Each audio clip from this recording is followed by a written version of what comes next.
Hello সবাইকে, আমাদের দুই বোনের মিষ্টি ব্লগে তোমাদের স্বাগত। ঘরটা খুব অগোছালো হয়ে পড়ে আছে, তাই সকাল সকাল স্নান করে এসেই আমরা ঘর গোছাতে শুরু করে দিয়েছি। তো এখানে আমি জামা কাপড় গোছাচ্ছি আর বুনু ওদিকে খাটটা গুছিয়ে ফেলছি। ও জামা কাপড় আর খাটটা গোছায় আর আমি ঝাড় দিয়ে আর ঘর মুছি। কাজ ভাগ করে নিয়েছি আর এইটা আমাদের রোজকার সকালের কাজ। ওখানে ও জানলা খুলে নিচ্ছে আর আমি এখানে জামা কাপড়গুলো গোছাচ্ছি। আর এক গাদা জামা কাপড় ছিল আজকে, যেগুলো গুছাতে গোছাতে আমি আর কিছুই করতে পারিনি। তো ও চলে গেছিল ব্ল্যাঙ্কেট রোদ্দুরে দেওয়ার জন্য।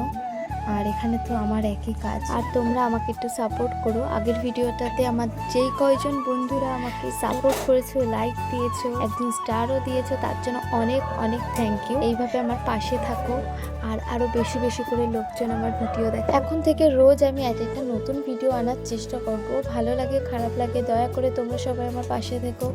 খাট গুছিয়ে বুনু ঘরটা ঝাড় দিয়ে দিচ্ছিল আর আমি বই খাতাগুলো সব সুন্দর করে সাজিয়ে রাখছিলাম। ঘরটা ছোট হওয়ার কারণে অনেক জিনিসপত্র, তার জন্য খুবই অগোছালো লাগে। তো যাই হোক, এখানে আমি এক গাদা সোয়েটার বের করা ছিল, সব সোয়েটার কটা ভাঁজ করে করে পাগল হয়ে যাচ্ছিলাম। তারপরে সবগুলো ভাঁজ টাজ করে সুন্দর করে রেখে দিই। আর বোন ঘরটা মুছে ফেললো।